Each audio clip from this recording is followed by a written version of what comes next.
Okay, YouTubers, this is the Angry Prepper. Thank you for watching the Angry Truth channel. So today's video, we're going to talk about what the spy balloon wasn't.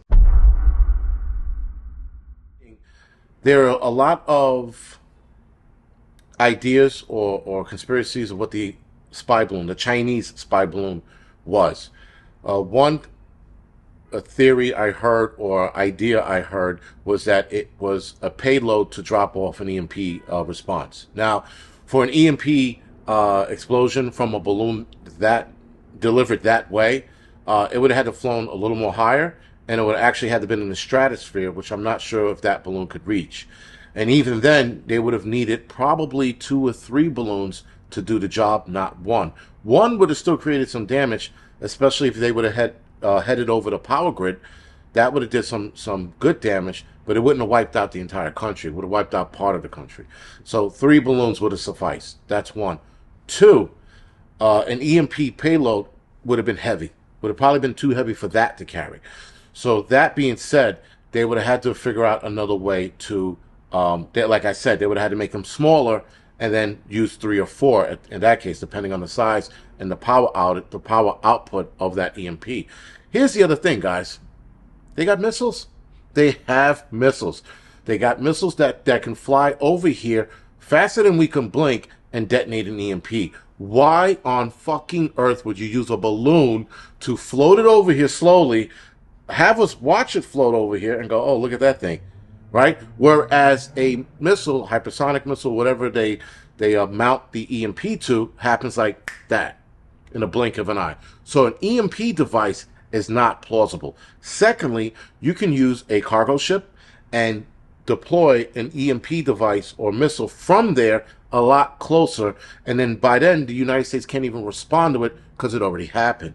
So that's the other method of doing it, which is a cargo ship, which can probably go undetected.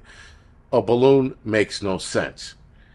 Second idea or theory I heard, that they were going to mount hypersonic missiles to it and float it over here, again, slowly across the Atlantic, so that we can all watch this happen. Oh, look at this thing.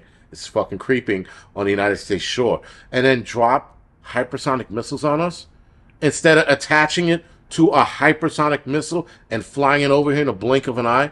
That makes any sense? Now, that article or story I saw on Epic Times, I was a little disappointed in that. I'm like, even if the Canadian doctor who discovered that the Chinese were testing carrying hypersonic missiles this way, why would you attach it to a balloon system that you can see coming from a million miles away at the pace of a snail? Now, in comparison to a hypersonic missile, yes, the pace of a snail.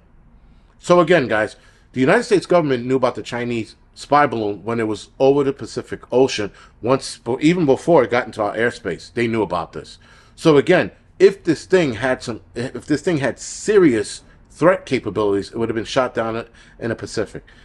Maybe the United States was waiting to see what this thing was going to do, the original Chinese spy balloon, and they were trying to figure out, or not figure out, guess what it was going to do and see if it was collecting data. Maybe the United States was collecting data on it. That's why they let it go so long. I don't know.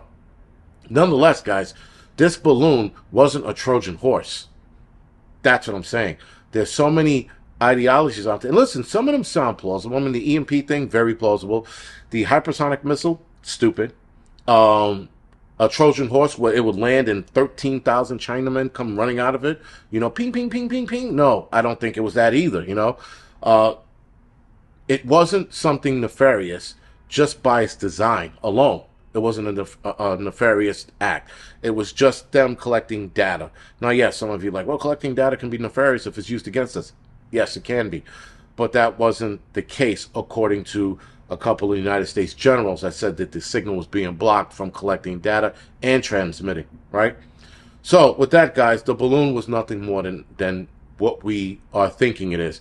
Something that was collecting data, something that was collecting research data, whatever it was. It wasn't this fucking end-all, be-all device that was going to fucking, change our lives forever. Now, yes, we're probably getting laughed at by the rest of the world for allowing this to happen. I'm pretty sure everybody's laughing at us. Nonetheless, guys, it wasn't carrying fucking an EMP device, a nuclear weapon, a device to destroy us, and all this other crazy shit. For that device to have had any kind of reputable damage or to cause any reputable damage to this country, it would have had to have been flown a hell of a lot higher, and they would have needed 3 or 4 of those balloons to maximize its damage. To minimize its damage, one would have probably sufficed over the power grid system that supplies the United States. But outside of that, guys, this wasn't that. Was it a test run? I don't think so, because people are going to be looking out for this now. Not only will civilians be looking out for this, so is the military.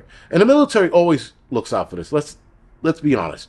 The military knows when you fly a drone near Malmstrom Air Force Base. They know about that shit in D.C. If I was to go to Malmstrom Air Force Base today and fly a drone, they would know about that shit in D.C. like that. So let's not pretend that the United States didn't know this thing was floating over here. They let it happen because Biden is in China's back pocket. We all know that. Anyway, with that being said, guys, this is The Angry Prepper. Thank you for watching.